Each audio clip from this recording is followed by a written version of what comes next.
Students, welcome you all on ACAM Academy platform. तो इससे previous lecture हम कर चुके हैं एलिमिनेशन का, जिसमें हमने स्टार्टिंग देखी थी किस तरह से आपका एलिमिनेशन और सब्स्टिट्यूशन एक दूसरे से डिफ़र करते हैं। और आज के लेक्चर में हम क्या देखने वाले हैं कि एलिमिनेशन रिएक्शन में कब E1 मैकेनिज़्म होता है और कब E2 मैकेनिज़्म होता है। ठीक है, तो हम अपने प्रीवियस क्लास को भी आज सम अप करेंगे और फर्दर फिर हम उसी में आगे प्रोसीड कर जाएंगे। फिर E2 and SN1 compete to each other. If a strong base like ethoxide is present, it will prefer to E2 elimination over substitution, while weak base E2H will go for SN1. SN2 already ruled out here because of bulky substrate. तो इस बात को समझने की कोशिश करते हैं। जो ये हमारी प्रीवियस क्लास है उसी को मैंने समराइज करके यहाँ पे लाया है। तो अगर तो आपको क्या होगा कि जैसे सबस्ट्रेट है, आपने टर्सरी सबस्ट्रेट ले रखा है कोई, जैसे कि हमारे यहाँ पर ये क्या है, tertiary butyl bromide, tertiary butyl bromide. अब हमें पता है इस टर्सरी ब्यूटिल ब्रोमाइड में जो चांसेज है वो क्या है कि देखो, अगर सब्स्टिट्यूशन मैकेनिज्म की बात करी जाए तो हमें पता है अपनी प्रीवियस क्लासेस से कि यहाँ पर SN2 मैकेनिज्म तो हो नहीं सकता है ना, वो कैंसिल आउट है ऑलरेडी, क्योंकि ये क्या है, एक टर्सरी सबस्ट्रेट है, हिंडर्ड सबस्ट्रेट है। तो यहाँ पर कभी भी क्या नहीं होता है, एक SN2 सब्स्टिट्यूशन नहीं होता। फिर हमें क्या पता है कि यहाँ पे एक स्टेबल कार्बोकेटायन फॉर्म हो सकता है, वो हम फॉर्म कर देते हैं, यही इसका डिटरमाइनिंग स्टेप होता है। ठीक है, तो जब एक बार टर्सरी कार्बोकेटायन फॉर्म हो गया तो अब हमें दो पॉसिबिलिटी पता है कि अगर हमारा पास कोई एक न्यूक्लियोफिलिक बेस प्रेजेंट होगा, है ना, हम मान लेते हैं कि यहाँ पर हमने कोई बेस ले रखा है। ठीक है, तो अगर हम पे कोई एक न्यूक्लियोफिलिक बेस होगा तो वहाँ पर क्या पॉसिबिलिटी है, वो बेस की तरह भी एक्ट कर सकता है और न्यूक्लियोफाइल की तरह भी एक्ट कर सकता है ना। Nucleophilic base, nucleophilic base, nucleophilic base से क्या मीन्स है हमारा कि ऐसे न्यूक्लियोफाइल्स जो बेस की तरह भी एक्ट कर सकते हैं। तो अब ये न्यूक्लियोफाइल की तरह तो अटैक कर ही सकता है, यहाँ पर कार्बन सेंटर पे आके, कार्बन सेंटर पे आके अगर ये न्यूक्लियोफाइल की तरह अटैक करता है तो हमें पता है कि यहाँ पर हमें क्या मिल जाएगा, एक सब्स्टिट्यूटेड प्रोडक्ट मिल जाएगा। ठीक है, या फिर दूसरी पॉसिबिलिटी क्या रहती है कि ये कार्बन पे अटैक ना करके क्या करे, जो हाइड्रोजन अटैच्ड होंगे इन कार्बन से वहाँ पे कहीं अटैच करे और एलिमिनेशन इस तरह से होके हमें क्या मिल जाए, एक एल्कीन एज ए प्रोडक्ट मिल जाए। तो अब इन पॉसिबिलिटी में हम चेक करने की कोशिश कर रहे हैं कि कब क्या होगा, ये समझने की कोशिश कर रहे हैं, है ना। तो अगर इन सभी में जो हमने न्यूक्लियोफाइल इस्तेमाल करा है वो न्यूक्लियोफाइल कैसा हो, आपका बेसिक ना हो।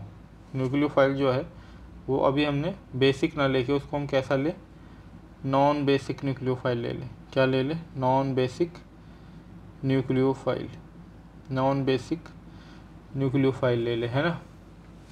नॉन बेसिक न्यूक्लियोफाइल कहें या फिर बल्कि हम उसे कहेंगे कि बेसिक भी नहीं है वो और न्यूक्लियोफाइल भी नहीं है ना। पहले इस तरह से अगर हम बोलेंगे तो ज़्यादा बेटर रहने वाला है। क्या यहाँ पे थोड़ी जगह की कमी हो रही है।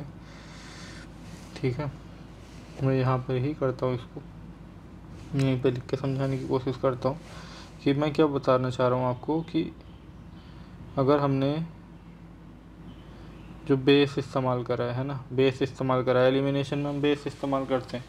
अब वो जो बेस है वो दो टाइप के हो सकते हैं। ठीक है, बेस हमारे दो टाइप के हो सकते हैं। एक तो हमारा क्या हो सकता है, वीक बेस हो सकता है। ठीक है, वीक बेस हो सकता है, और वीक बेस होने के साथ साथ वो वीक बेस हम कैसा लेंगे कि नॉन न्यूक्लियोफिलिक भी हो। कैसा हो, नॉन न्यूक्लियोफिलिक हो।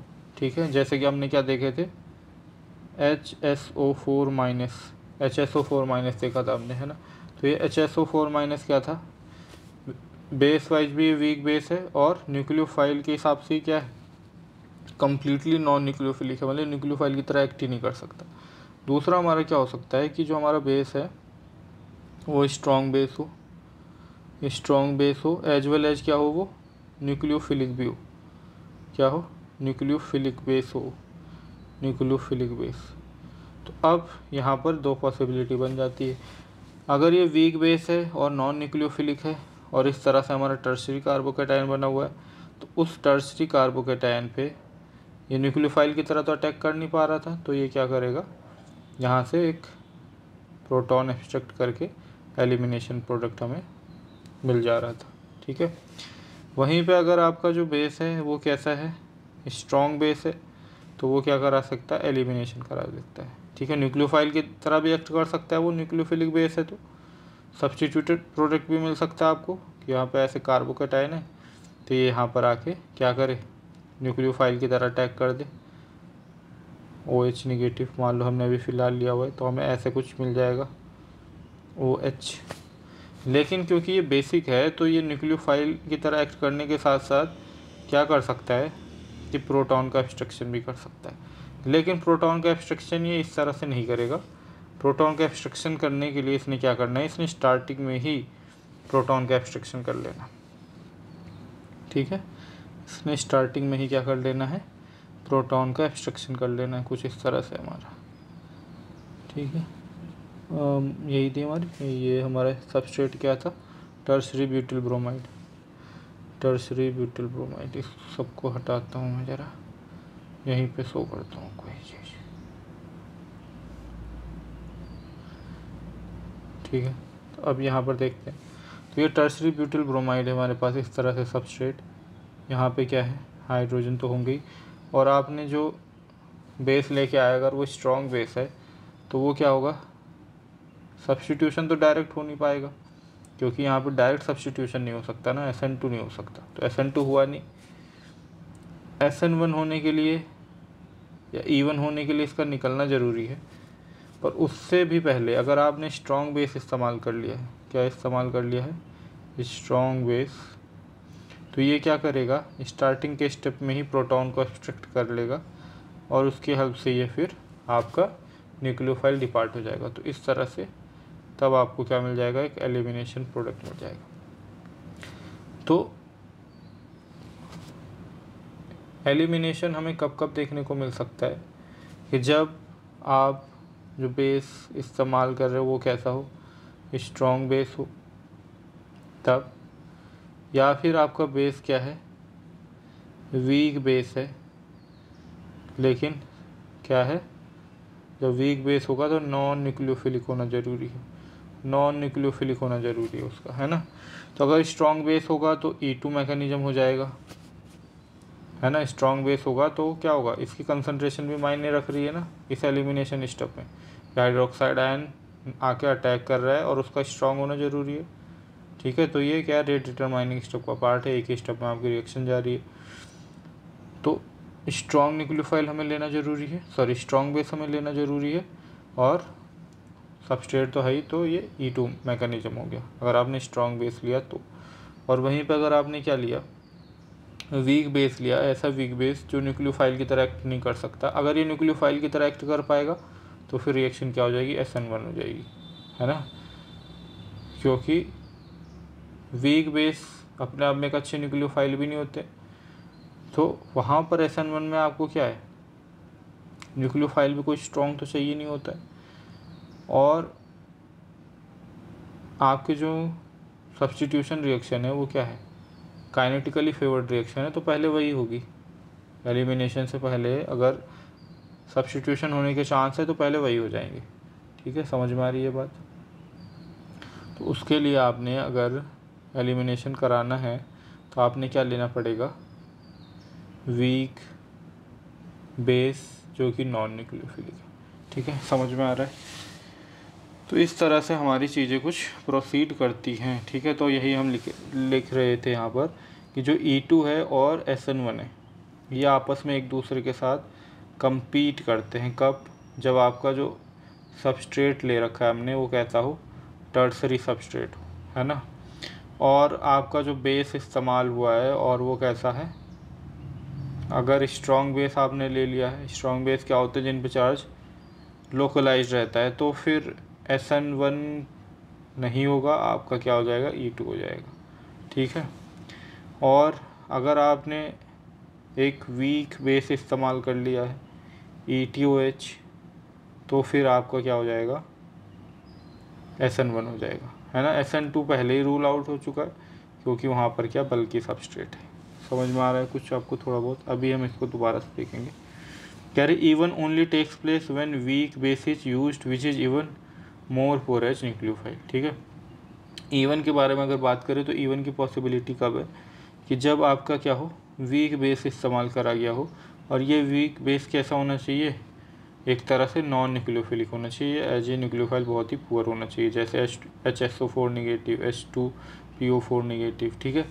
तो कह रहे we should know that substitution is a kinetically controlled reaction, hence those factor enhances kinetics will be more inclined towards substitution product, while elimination is a thermodynamically controlled process. Hence, high temperature, high energy nucleophile may look for elimination over substitution when kinetic condition is not so favorable. अगर kinetic condition favorable नहीं है, kinetic condition आपकी अगर favourable नहीं है, तो substitution reaction नहीं होगा, फिर एलिमिनेशन की तरफ जाएगी। एलिमिनेशन के लिए क्या चाहिए कि हमें हाई एनर्जी के न्यूक्लियोफाइल चाहिए होते और हाई टेम्परेचर चाहिए होते हैं। ठीक है।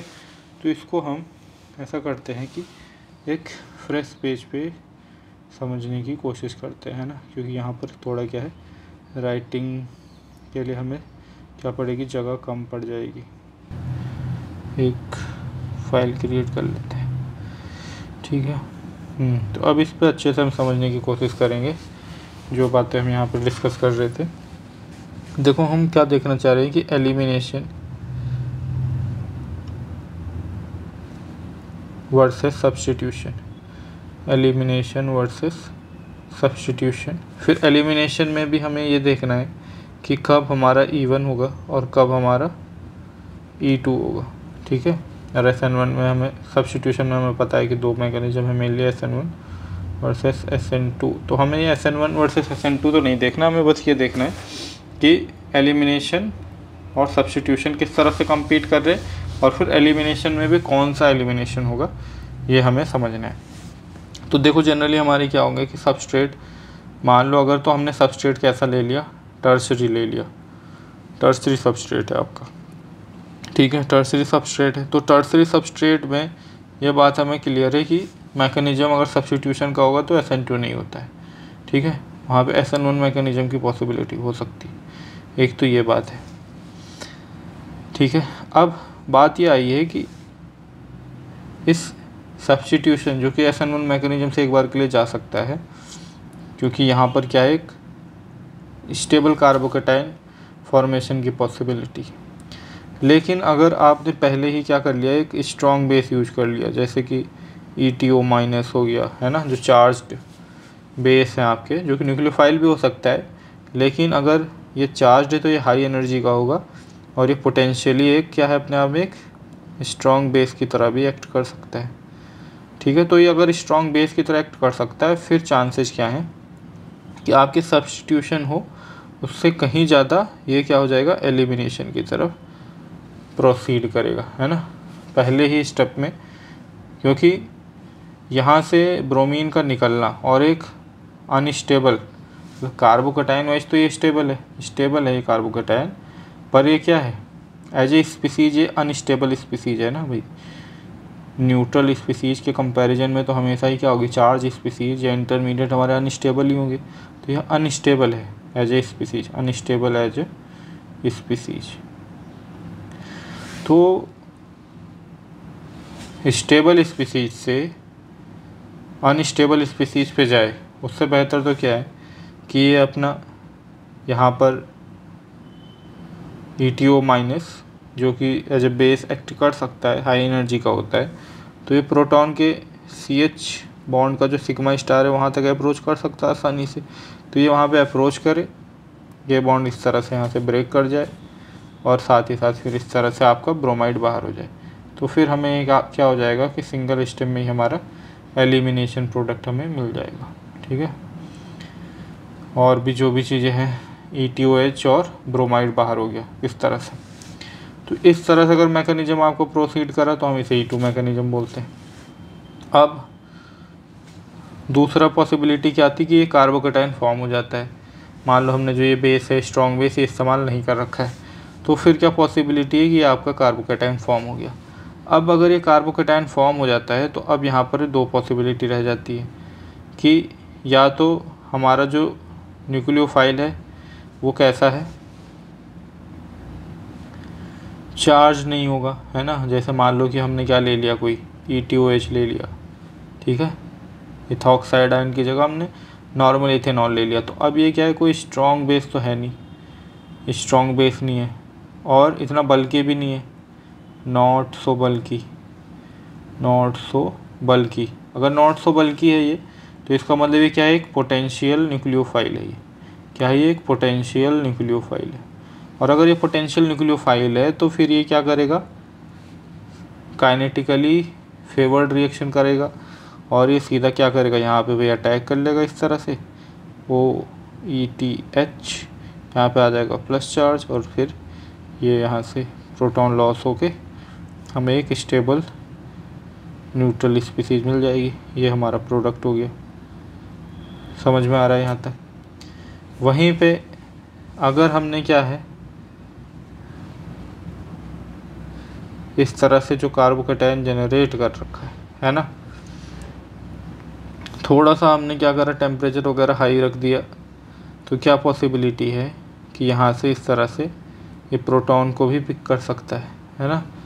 और अगर हमने स्पेशली कोई क्या करी है, प्रोटिक एसिड इस्तेमाल कर रखी है जिनके काउंटर आयन क्या है, बल्कि, है ना, non nucleophilic counter ion generate कर रहे हो, क्या कर रहे हैं, non nucleophilic counter ion, non nucleophilic counter ion generate कर रहे हैं, तब तो फिर क्या है, 100% पॉसिबिलिटी है कि ये क्या करेगा यहाँ से, क्योंकि ये न्यूक्लियोफाइल की तरह तो एक्ट कर नहीं सकता, ये यहाँ से आसानी से एक प्रोटॉन निकाल लेगा।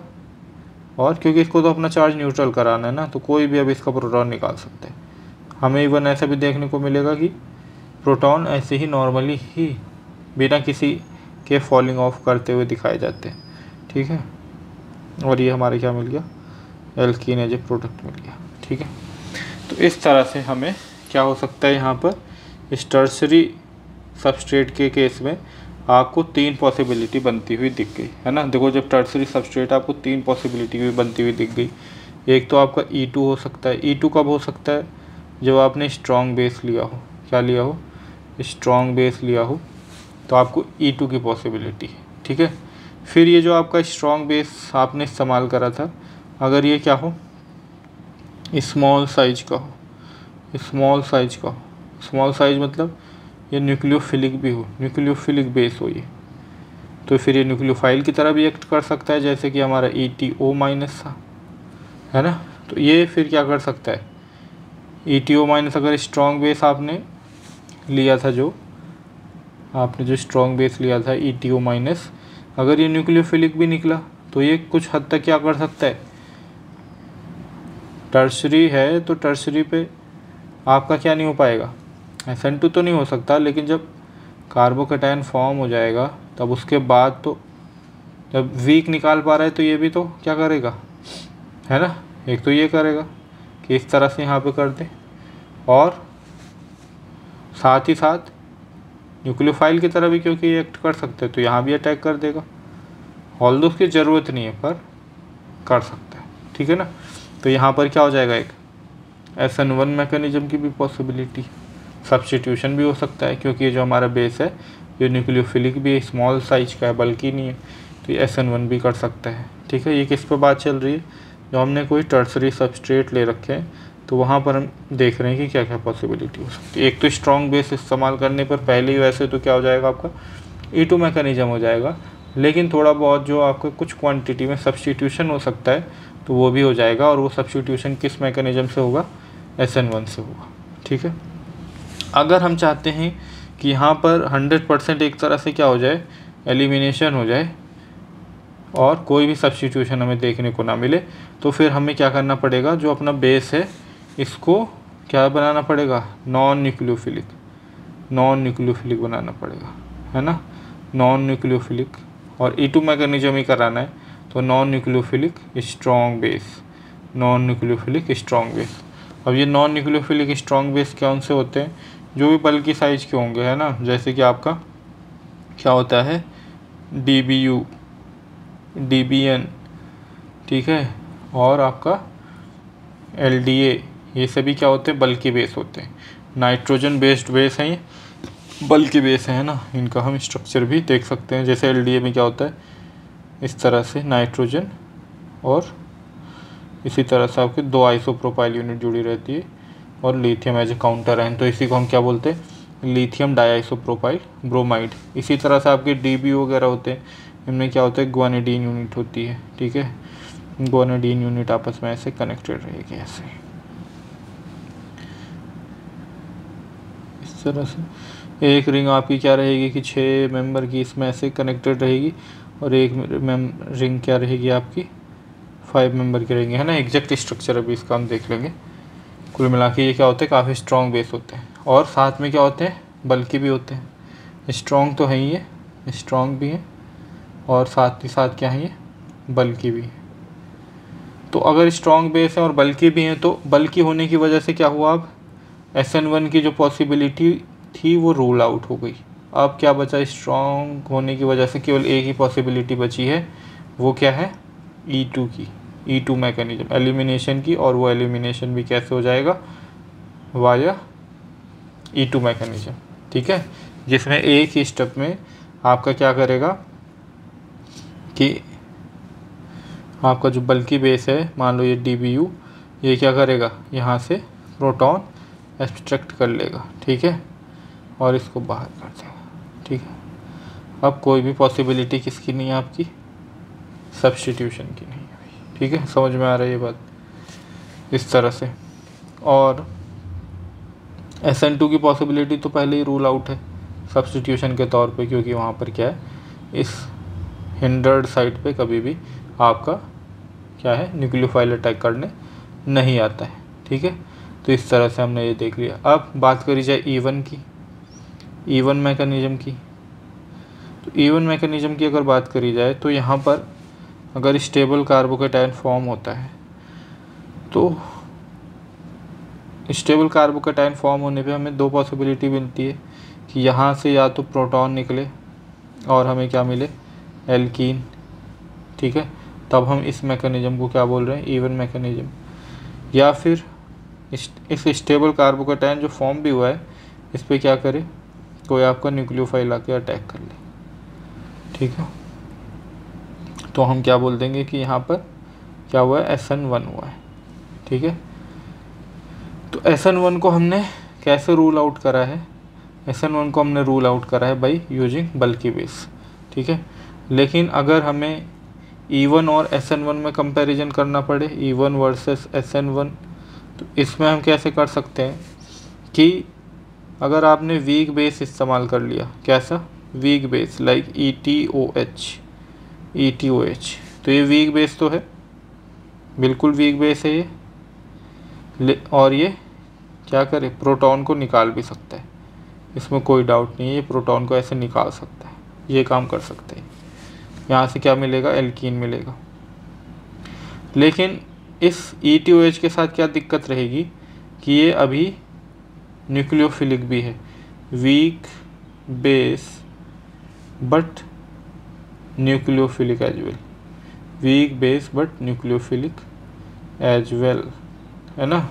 वीक बेस तो है ये, E2 तो नहीं कराएगा ये, E2 की पॉसिबिलिटी इससे कैंसिल हो जाती है, लेकिन न्यूक्लियोफिलिक है ये, और न्यूक्लियोफिलिक अगर है तो ये क्या करा सकता है, न्यूक्लियोफाइल की तरह एक्ट करके ये सब्स्टिट्यूटेड प्रोडक्ट दे सकता है ना, सब्स्टिट्यूटेड प्रोडक्ट। जैसे ये टर्शियरी कार्बोकेटायन है, इस पे ETOH इतना कोई बल्कि नहीं है, यहाँ पे आकर अटैक कर सकता है, प्रोटॉन लॉस हो जाएगा और OET ग्रुप लग जाएगा। तो अगर हम चाहते हैं कि हमारा केवल एलिमिनेशन हो, E1 मैकेनिज्म फॉलो कर ले, है ना, ये कार्बोकेटायन फॉर्म हो गया, अब उसके बाद प्रोटॉन निकल जाए, तो उसके लिए हमें क्या करना पड़ेगा, एक वीक बेस तो लाना ही लाना है, वीक बेस लेके आना है, पर वो वीक बेस कैसा होना चाहिए, नॉन न्यूक्लियोफिलिक होना चाहिए, कैसा होना चाहिए, नॉन न्यूक्लियोफिलिक होना चाहिए।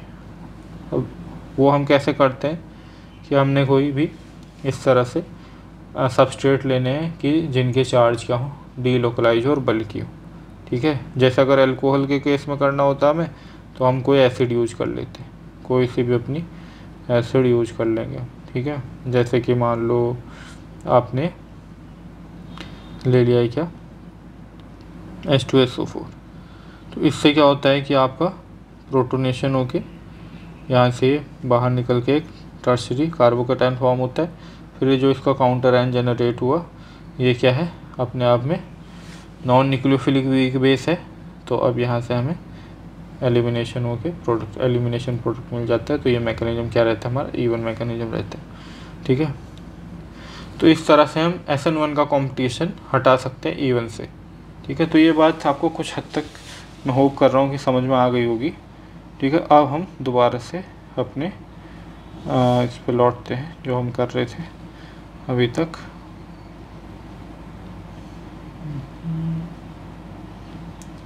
एक मिनट है, जो मैंने आप लोगों के लिए अब एक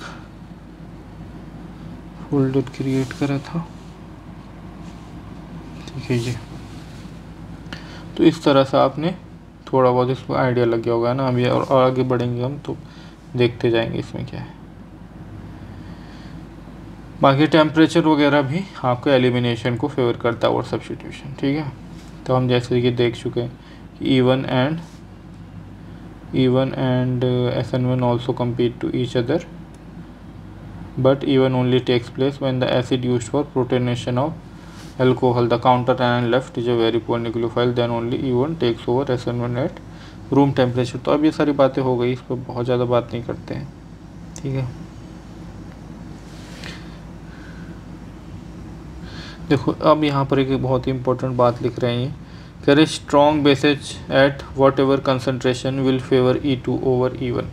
अब हम बात कर रहे हैं जैसे किसकी, E2 वर्सेस E1 कि अगर अच्छा ठीक है एलिमिनेशन तो हो जाएगा, पर जो एलिमिनेशन होगा वो क्या E2 से होगा या E1 से होगा। तो खैर अगर आपने स्ट्रॉन्ग बेस लिया है तो चाहे उसकी कंसनट्रेशन कम भी हो, हमेशा ही आपका जो एलिमिनेशन है वो किससे होने वाला है, E2 से होने वाला है ना। E1 से कब होता है, जब आप वीक बेस लेते हो। क्या लेते हो, वीक बेस। और क्लीन E1 करने के लिए वो वीक बेस कैसा होना चाहिए, नॉन न्यूक्लियोफिलिक भी होना चाहिए। नॉन न्यूक्लियोफिलिक क्यों लेना चाह रहे हैं, क्योंकि हम क्या चाहते हैं कि जो SN1 की पॉसिबिलिटी है वो रूल आउट हो जाए। कहने का मतलब वीक बेस आपका क्या करा देगा, वीक बेस आपका E1 तो करा देगा, E2 की कोई गुंजाइश नहीं है। E2 अगर कराना है तो E2 कराने के लिए आपको स्ट्रॉन्ग बेस नेसेसरी है, स्ट्रॉन्ग बेस मस्ट है वहाँ पे, ठीक है। अगर स्ट्रॉन्ग बेस नहीं है, वीक बेस है, तो आपका E1 हो जाएगा। अब लेकिन अगर वो वीक बेस गलती से क्या हो गया, न्यूक्लियोफिलिक हो गया, क्या हो गया, न्यूक्लियोफिलिक हो गया, तो फिर वहाँ पर SN1 की पॉसिबिलिटी बन जाती है। अब उस SN1 की पॉसिबिलिटी को काटने के लिए हम क्या चाहेंगे कि हमारा जो बेस है वो नॉन न्यूक्लियोफिलिक भी हो। जैसे कि हमने क्या देखे, HSO4 माइनस, H2PO4 माइनस, ठीक है, इस टाइप के। तो ये है हमारा, जैसे यहाँ पे कुछ एग्जांपल दे रखे हैं आपको। कह रहे DBU और DBN will generally eliminate HX from alkyl halide to give alkene. In these two example the products were intermediate in the synthesis of natural product। तो अब यहाँ पर आप देख सकते हो ये है आपका स्ट्रक्चर इसका DBN का, है ना। DBN का स्ट्रक्चर दे रखा है आपको ये। तो DBN में देखो आप क्या होता है, ये गुआनिडीन यूनिट है इस तरह से। यहाँ पर आपको क्या लगा के दिया गया है, एक 6 मेंबर की रिंग है और इसी में एक 5 मेंबर की रिंग फ्यूज्ड रिंग है ना। तो अगर इस तरह से रहता है ये, तो ये क्या है आपका DBN, ठीक है। ये काफ़ी स्ट्रॉन्ग बेस होते हैं। जब भी आप इसका इस्तेमाल करोगे इस तरह से, तो इतने ज़्यादा ये क्या है बल्कि और हिंडर्ड है, तो ये क्या है हमेशा ही आपका E2 मैकेनिज्म की तरफ जाएंगे, E2 मैकेनिज्म, है ना। कभी ये तो न्यूक्लियोफाइल की तरह तो एक्ट कर ही नहीं सकते, केवल बेस की तरह एक्ट कर सकते, और बेस भी कैसे ही स्ट्रॉन्ग बेस है, तो ये E2 मैकेनिज्म ही फेवर करते हैं। अगर बात करी जाए DBU की, तो DBU में क्या होगा, सब कुछ ऐसे ही रहेगा, बस आपने इसको क्या कर देना है कि 7 मेंबर की रिंग बना देनी है। जो ये 6 मेंबर की रिंग है इसको 7 मेंबर की रिंग बना दोगे, ऊपर वाली रिंग ऐसे ही फ्यूज्ड और रहेगी और 5 मेंबर की रहेगी, ठीक है। तो इसमें कुछ इस तरह से, चाहो तो आप ये एग्जांपल भी देख सकते हो क्या है। देखो यहाँ इस मैकेनिज्म को हम देखते हैं अच्छे से एक बार, ठीक है। जो भी ये रिएक्शन है मैं इनको हटा देता हूँ, ज़रा तो हटा ही देता हूँ मैं, ठीक है, तब आपको और क्लियर दिख रही होंगी पिक्चर। देखो यहाँ पर देखो क्या है, यहाँ पे हमें कुछ इस तरह से स्ट्रक्चर लिख के दिया गया है, DBN और हाई टेम्परेचर दिखा रहे हैं। अब देखो ये स्ट्रॉन्ग बेस है ना, हाई टेम्परेचर, और यहाँ पे एक एल्किल हैलाइड, ये सारी चीज़ें हमें क्या बताना चाह रही है कि यहाँ पर किसकी पॉसिबिलिटी, एलिमिनेशन की पॉसिबिलिटी। इतना तो हमें समझ में आ जाएगा। अब हमने देखा ये हमारा हेलोजन है, इसको 0 पोजीशन बोल सकते हो, उसके नेक्स्ट वाली कार्बन अल्फ़ा है आपकी और उसके नेक्स्ट वाली कार्बन है बीटा। तो बीटा कार्बन से ही आपने एलिमिनेशन करना होता है। यहाँ पर क्या है 1 2 3 और एक हाइड्रोजन अभी भी ऐसे अवेलेबल है। तो इस हाइड्रोजन को आपको क्या करेगा, बेस आपको एक्सट्रैक्ट करेगा ऐसे, और ये बाहर हो जाएगा। ये हमें हमारी एल्कीन यहाँ पे फॉर्म होती हुई दिख रही है। बाकी आपकी जो भी एसिटल ग्रुप वगैरह है वो सेम है, क्योंकि बेसिक कंडीशन में एसिटल ग्रुप पे कोई फ़र्क नहीं पड़ता है। इसी तरह से यहाँ इस वाले पे देखोगे आप, इसको मैं हटा ही देता हूँ, इसको हटा देता हूँ इन चीज़ों को, ठीक है। तो यहाँ पर भी जो आपने इस्तेमाल करा है वो DBN in non polar aprotic solvent है ना। तो अभी यहाँ पे देखो आपका ये एल्किल हैलाइड है कुछ इस तरह से सेकेंडरी पोजीशन पे। अब इसके बगल पोजीशन पे आपके क्या होंगे, हाइड्रोजन होंगे। तो एक हाइड्रोजन आपका यहाँ पर भी होगा वैसे तो, ठीक है, और एक हाइड्रोजन यहाँ पे। तो जब भी अभी हम इसकी स्टीरियोकेमिस्ट्री की बात करेंगे तो आपको पता चलेगा कि एक कंडीशन और जुड़ी होती है E2 मैकेनिज्म के साथ, कि हमेशा एंटी पेरिप्लेनर एलिमिनेशन ही करते हैं। तो अब ये देखो, ये तो क्या हो गए, सिन पेरिप्लेनर हो गए, लिविंग ग्रुप आपका हेलोजन, और निकलने वाला जो बीटा हाइड्रोजन है ये क्या होगा, आपस में सिन पेरिप्लेनर हो गए। तो यहाँ से हाइड्रोजन नहीं निकला है, हाइड्रोजन क्या एंटी पेरिप्लेनर स्टेट में होना चाहिए। तो बेस ने यहाँ से इसको ऑब्स्ट्रक्ट करा है और यहाँ पर आपको क्या मिल गया, एलिमिनेशन प्रोडक्ट। तो हम अगर हमसे ये पूछा जाता फ़िलहाल कि ये भाई जो रिएक्शन है ये इसमें कौन सा एलिमिनेशन हो, क्योंकि प्रोडक्ट बना के दे दिया जाता आपको एल्कीन, तो आप इतना तो समझ जाते कि यहाँ पर क्या हुआ है, एलिमिनेशन हुआ है। आप उस एलिमिनेशन में आपका E1 हुआ या E2 हुआ ये कैसे पहचानेंगे, तो हम देख लेंगे कि यहाँ पर क्या है, एक स्ट्रॉन्ग नॉन न्यूक्लियोफिलिक बेस इस्तेमाल हुआ है। तो इसका मतलब है कि ये एलिमिनेशन क्या होगा, मस्ट बी E2 मैकेनिज्म है ना, E2 मैकेनिज्म ही इसने फॉलो करा होगा, ठीक है। इतनी बात समझ में आ गई होगी। अब बात आ रही है किसकी, सबस्ट्रेट स्ट्रक्चर में अलाउ E1। ऐसे कौन से सबस्ट्रेट स्ट्रक्चर है जहाँ पर आपके E1 मैकेनिज्म की पॉसिबिलिटी हो सकती है, ठीक है। देखो यहाँ पर क्या लिख रहे हैं, कह रहे E1 can occur only with substrate that can ionize to give relatively stable carbocation, जैसे कि आपके टर्सरी एलाइलिक और बेंजाइलिक एल्किल हैलाइड।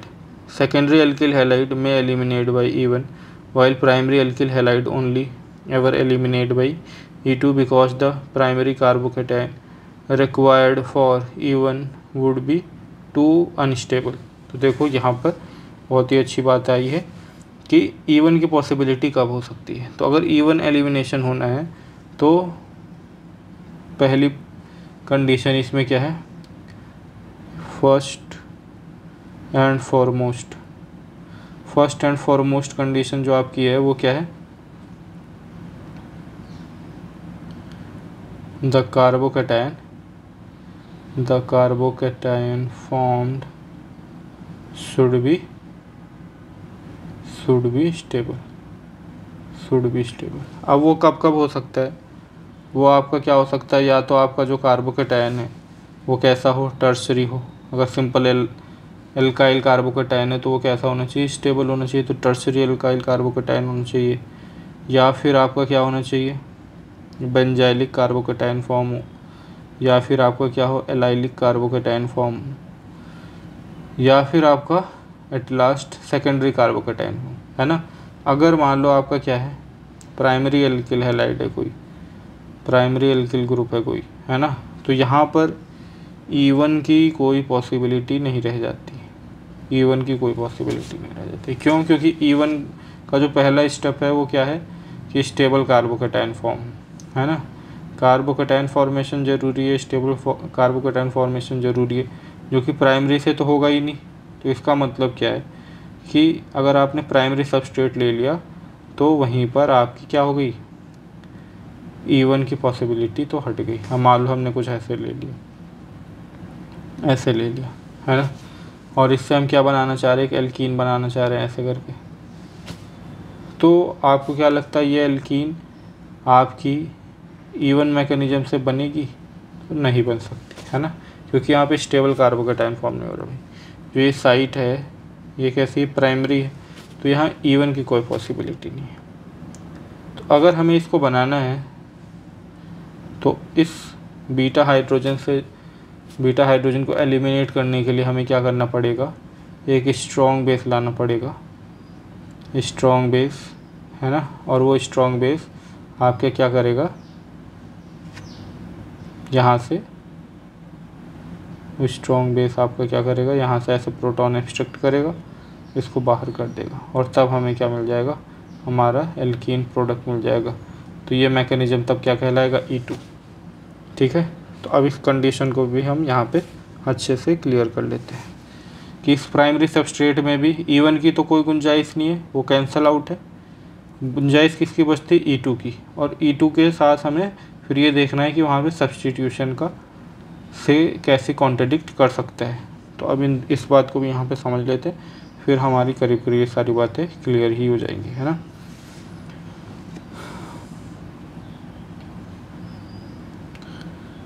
तो देखते हैं इसको, यहाँ पर मान लो कि हमने ऐसे लिया है कुछ सबस्ट्रेट, अपना यही रखते हैं।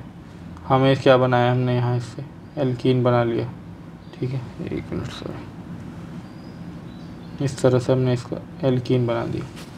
तो एल्कीन बनाने के लिए हमने क्या करा है, यहाँ से एक बीटा पोजीशन से, अल्फा या आपकी बीटा पोजीशन, यहाँ से एक हाइड्रोजन एलिमिनेट करा हमने, हाइड्रोजन एलिमिनेट करा। ये हम आपको इस हाइड्रोजन को एलिमिनेट करने के लिए आपको क्या है, एक स्ट्रॉन्ग बेस लाइक DBN या इथॉक्साइड आयन कुछ भी इस्तेमाल करना पड़ेगा, ठीक है।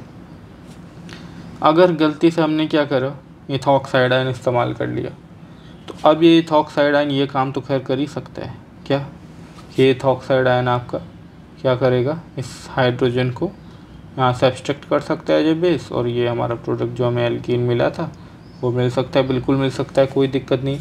लेकिन इस इथॉक्साइड आयन के साथ क्या प्रॉब्लम है कि एक पोटेंशियल न्यूक्लियोफाइल भी है, तो ये यहाँ भी अटैक कर सकता है, और फिर यहाँ पर एक SN2 रिएक्शन भी हो सकती है। तो यहाँ पे हमें क्या मिल जाएगा, एक सब्स्टिट्यूटेड प्रोडक्ट, तो ये दूसरा रास्ता जो ये जा रहा है ये किधर की तरफ निकल गया, SN2 की तरफ चला गया, है ना। क्योंकि SN2 क्या होता है आपका, SN2 आपका एक सब्स्टिट्यूशन है, काइनेटिक्स फेवर्ड रिएक्शन है ना, जो कि नॉर्मल रूम टेम्परेचर पे हो सकता है। तो अगर रूम टेम्परेचर पे अगर आपने गलती से इथॉक्साइड को एज ए बेस ले के सब्स्टिट्यूशन कराने की कोशिश करी, तो एलिमिनेशन कराने की कोशिश करी, तो एलिमिनेशन तो हो सकता है, कुछ परसेंटेज में आपकी एल्कीन फॉर्म हो सकती है, पर मेजर पोर्शन आपका क्या होगा, वहाँ पर जो मेजर प्रोडक्ट होगा वो क्या बन जाएगा, ये सब्स्टिट्यूटेड प्रोडक्ट बन जाएगा। अगर आपको मेजर प्रोडक्ट एल्कीन बनानी है, फिर आपने क्या करना पड़ेगा, इथॉक्साइड आयन के साथ हाई टेम्परेचर लेना पड़ेगा। क्या लेना पड़ेगा, हाई टेम्परेचर लेना पड़ेगा। हाई टेम्परेचर अगर आप लोगे तब आपका E2 मैकेनिज्म हो जाएगा और alkene as a major product मिल जाएगी। अगर हमें रूम टेम्परेचर पे ही अपना एल्कीन ही बनाना है, इस तरफ नहीं आना है, तो फिर हमें क्या करना पड़ेगा, कुछ ऐसा बेस लेके आना पड़ेगा DBN टाइप का, जो कि क्या होते हैं, नॉन न्यूक्लियोफिलिक होते हैं। क्या होते हैं, नॉन न्यूक्लियोफिलिक बेस होते हैं, स्ट्रॉन्ग बेस भी है और नॉन न्यूक्लियोफिलिक है। तब क्या होगा, न्यूक्लियोफाइल की तरह तो वो एक्ट कर ही नहीं सकता, तो SN2 की कोई पॉसिबिलिटी नहीं है, और फिर सीधा सीधा वो क्या करेगा, यहाँ से अपना प्रोटॉन एब्स्ट्रैक्ट करेगा और आपको एल्कीन फॉर्म करके दे देगा। तो अब मुझे लगता है कि आपको काफ़ी क्लियर हो गया होगा कि कब E2 E1 SN1 E2 किस तरह से आपस में compete करते हैं और कहाँ कहाँ वो फेवर होते हैं। ठीक है, तो अभी हम देखते हैं यहाँ पर कुछ E1 के लिए बता रखे हैं कि किस तरह के सबस्ट्रेट है जो कि E1 को फेवर कर सकते हैं। यहाँ पे लिखा हुआ है substrate that readily eliminate by E1 to follow E1 elimination mechanism stable carbocation formation is must, which is further followed by presence of weak base and very important nucleophile, है ना। साथ ही साथ जो आपका स्टेबल कार्बोकेटाइन फॉर्म हुआ है उस वो किसकी प्रेजेंस में रहना चाहिए, एक वीक बेस की प्रेजेंस में रहना चाहिए और इम्पोर्टेंट न्यूक्लियोफाइल। ठीक है, अगर वीक बेस की जगह हमने स्ट्रॉन्ग बेस ले लिया तो हमें पता है वहाँ पर पहले ही क्या हो जाएगा, E2 हो जाएगा, है ना। E2 में क्या है, SN2 वाली दिक्कत नहीं है ना भाई। वहाँ पे तो क्या होता था SN2 में, बल्कि सबस्ट्रेट होने की वजह से वो कार्बन साइड पर आके अटैक नहीं कर पाता था। पर E2 में तो क्या, E2 ने तो बाहर से हाइड्रोजन एब्स्ट्रैक्ट कर लेना है ना। तो अगर स्ट्रॉन्ग बेस ले लिया आपने तो कार्बोकेटाइन फॉर्मेशन की नौबत ही नहीं आएगी, उससे पहले एलिमिनेशन हो जाएगा, एलिमिनेशन प्रोडक्ट मिल जाएगा आपको। अगर हमने एक पोटेंशियल न्यूक्लियोफाइल ले लिया, कार्बोकेटाइन तो मान लो फॉर्म हो रखा है, लेकिन अगर आपने क्या कर लिया, पोटेंशियल न्यूक्लियोफाइल ले लिया, तो वो फिर न्यूक्लियोफाइल वहाँ पर अटैक करेगा और आपको SN1 प्रोडक्ट देगा, सब्सटीट्यूशन वाला प्रोडक्ट देगा। तो वीक बेस भी लेना है कार्बोकेटाइन फॉर्म करने के बाद, स्टेबल कार्बोकेटाइन फॉर्म करने के बाद, और साथ ही साथ एक इम्पोर्टेंट न्यूक्लियोफाइल भी लेना है, तभी जाके आप E1 एलिमिनेशन करवा सकते हो। समझ में आ रही है यहाँ तक बात। तो अब जैसे यहाँ पर हमें दिखाया हुआ है कि भाई कोई टर्सरी सबस्ट्रेट है, यहाँ से टर्सरी कार्बोकेटाइन फॉर्म हुआ, अब कोई इसी तरह का आपका बेस इस्तेमाल होगा और यहाँ पे आपको ये सब्सटीट्यूटेड प्रोडक्ट मिल जाएगा। इसी तरह से आपका एलाइलिक सबस्ट्रेट में भी यही पॉसिबिलिटी है कि आपका यहाँ पे कार्बोकेटाइन फॉर्म होगा, यहाँ से बीटा पोजीशन से आपका हाइड्रोजन एलिमिनेट होगा, ये आपको मिल जाएगा। इसी तरह से आपको बेंजाइलिक पोजीशन पे कोई हेलोजन या कुछ भी लिविंग ग्रुप होगा, एलिमिनेट हो गया, आप कार्बोकेटाइन फॉर्म होगा, इसकी बीटा पोजीशन से आपने प्रोटॉन निकाल के एल्कीन बना लेनी है। और कहाँ पे हो सकता है, अगर आपका हिट्रो सब्सटीट्यूटेड कोई कंपाउंड रहा है तो आपको पता है यहाँ पे काफ़ी स्टेबल कार्बोकेटाइन फॉर्म होता है, और यहाँ पर भी इसी तरह से आपका बीटा पोजीशन से हाइड्रोजन एलिमिनेट हो जाएगा। अगर बात करी जाए सेकेंडरी सबस्ट्रेट की, ये जो कार्बोकेटाइन फॉर्म हुआ इतना स्टेबल नहीं है, लेस स्टेबल कार्बोकेटाइन है, यहाँ पर भी आपका कुछ भी क्या होगा, कोई इसी तरह का बेस इस्तेमाल करेंगे हम, नॉन न्यूक्लियोफिलिक वीक बेस, तो यहाँ से आपका क्या कर देगा, एल्कीन फॉर्म करके दे देगा। आप फिर कह रहे हैं substrate that never eliminate by E1, ऐसे सबस्ट्रेट जो कभी भी E1 से एलिमिनेट नहीं करते। ठीक है, तो वो क्या होंगे, प्राइमरी सबस्ट्रेट, क्योंकि प्राइमरी सबस्ट्रेट में कभी भी आपको स्टेबल कार्बोकेटाइन फॉर्म ही नहीं होगा, तो फिर एलिमिनेशन आपका पॉसिबल नहीं है। ठीक है, फिर कह रहे substrate that can not eliminate by either mechanism no appropriately placed hydrogen. तो ये कुछ सबस्ट्रेट हैं जिन पे कोई भी मैकेनिज्म से एलिमिनेशन नहीं हो सकता है। एक तो आपका मेथिल हैलाइड हो गया, मेथल पे कोई लिविंग ग्रुप लगा हुआ है, तो यहाँ पर आपको पता है कोई भी क्या नहीं है, बीटा हाइड्रोजन नहीं है, तो यहाँ पर इसलिए भी कोई एलिमिनेशन नहीं हो सकता है। सेम इसी तरह से आपका क्या है कि कुछ इस तरह से डायरेक्ट बेंजीन रिंग के साथ कोई आपका लिविंग ग्रुप लगा होगा, है ना, बेंजीन रिंग के साथ ऐसे कोई लिविंग ग्रुप डायरेक्टली लगा होगा, तो यहाँ से आप कभी भी क्या नहीं कर सकते, एलिमिनेशन नहीं करा सकते।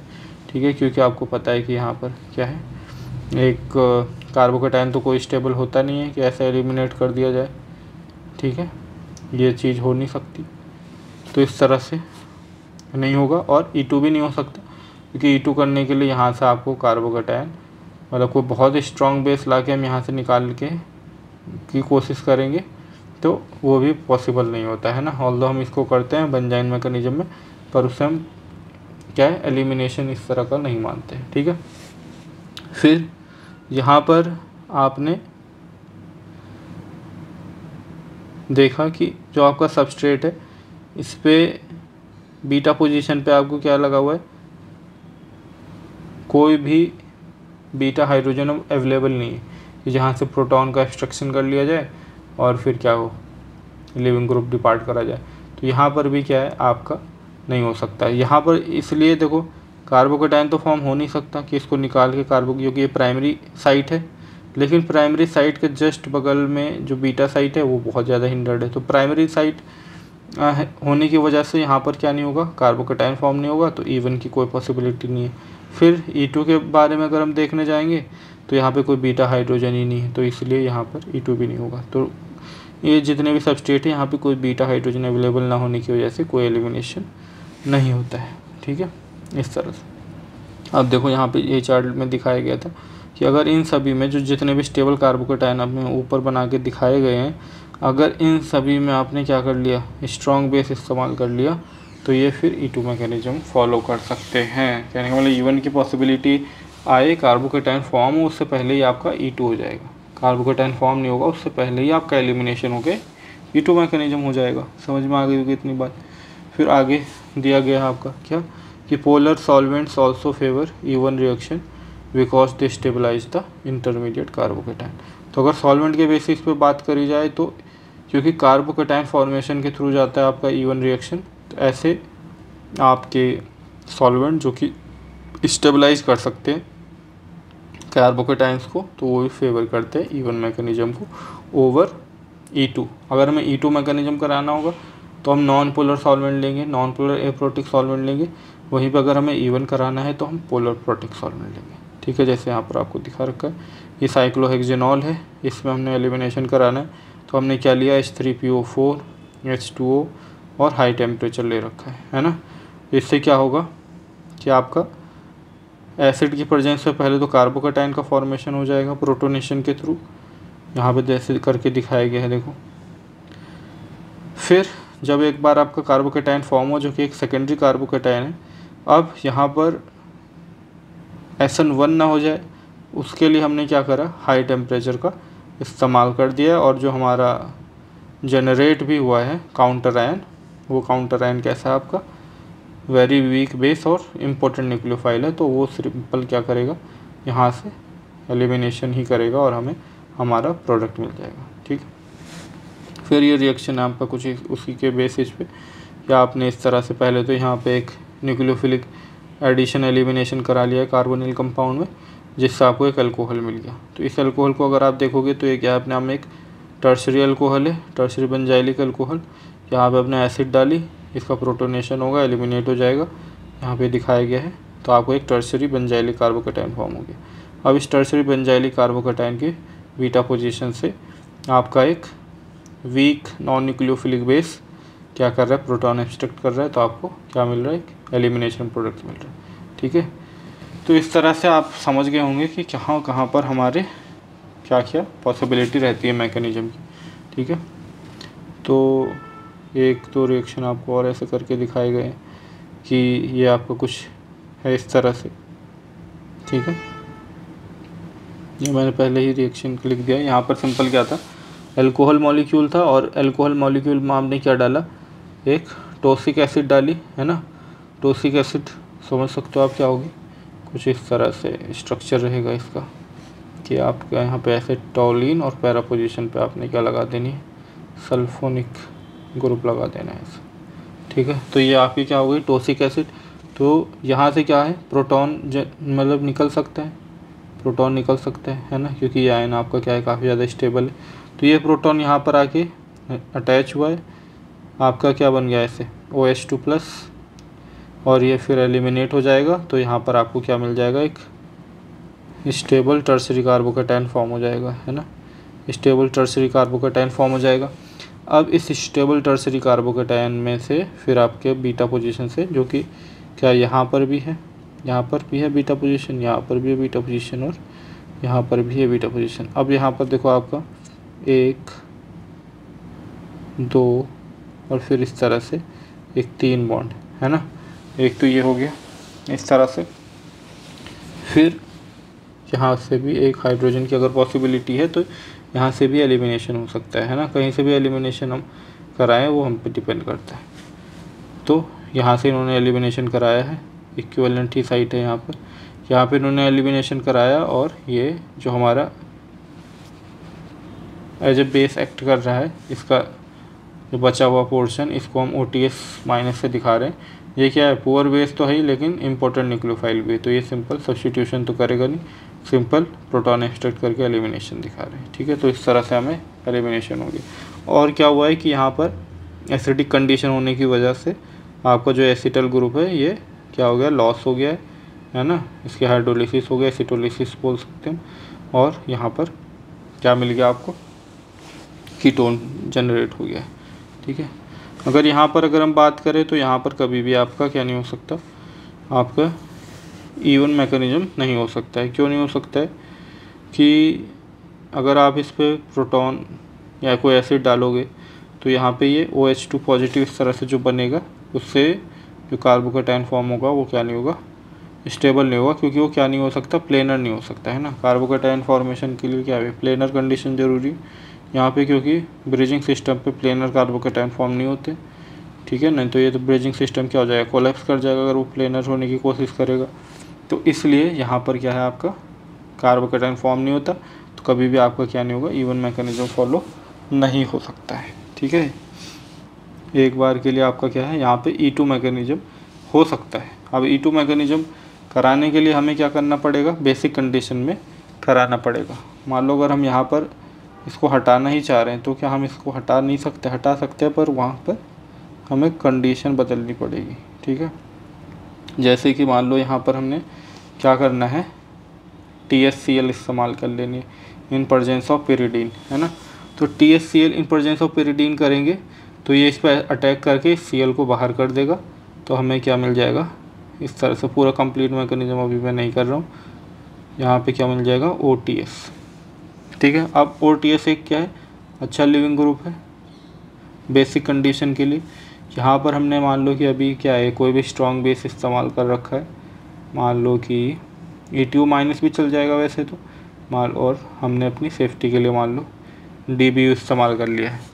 तो अब क्या हम यहाँ पर से, ये आपकी क्या हो गई पोजीशन, देखो ये पोजीशन आपकी क्या हो गई, अल्फ़ा पोजीशन, और ये वाली पोजीशन क्या होगी आपकी, बीटा पोजीशन। तो अब क्या हम यहाँ से इसको ऐसे एलिमिनेट कर दें, तो एलिमिनेट तो आप कर दोगे, लेकिन जो आपका स्ट्रक्चर बनेगा वो कैसा बनेगा, यहाँ पर ब्रिजिंग पोजीशन पे प्लेनैरिटी की डिमांड करेगा वो, है ना। एल्कीन फॉर्मेशन पे भी क्या है, सेम दिक्कत आएगी कि यहाँ पे क्या होना चाहिए, प्लेनर होना चाहिए, जो कि ये हो नहीं सकता इस सेंटर पे।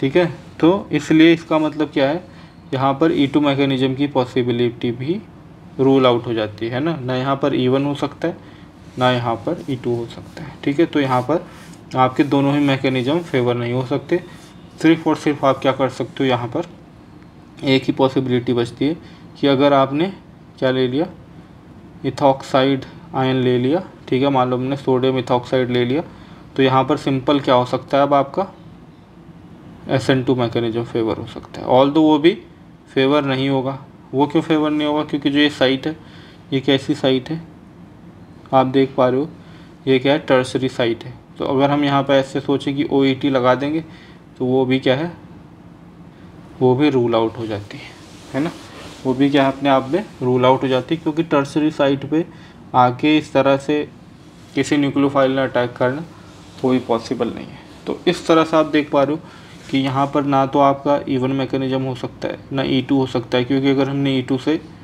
ये करने की कोशिश करी एल्कीन फॉर्मेशन की तो वो भी पॉसिबल नहीं हो पाएगा, है ना, क्योंकि यहाँ पर एल्कीन बनेगी, वो प्लेनर स्ट्रक्चर ही क्रिएट करना है एट लास्ट, तो वो पॉसिबल नहीं होता है।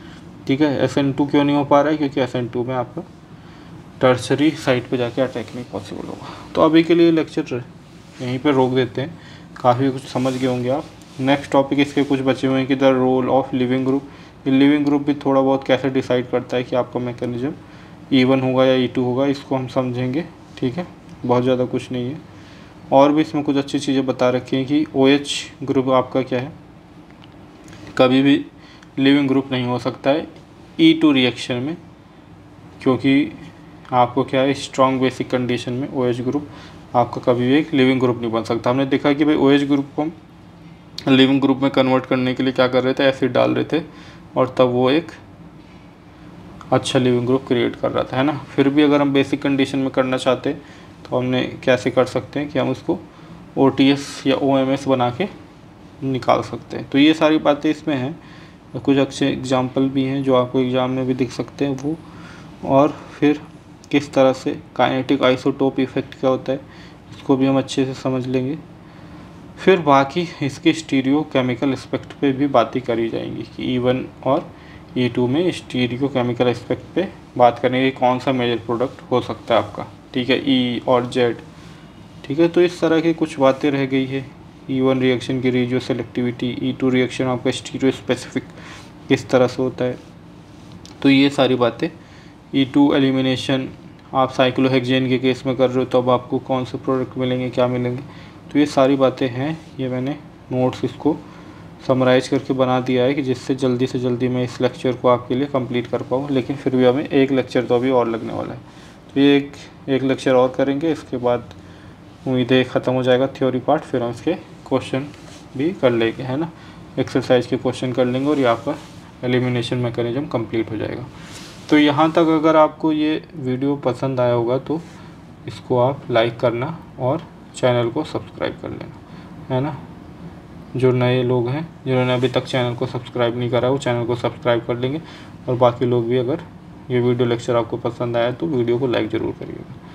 Thank you so much for watching. मिलते हैं आपको नेक्स्ट वीडियो लेक्चर में।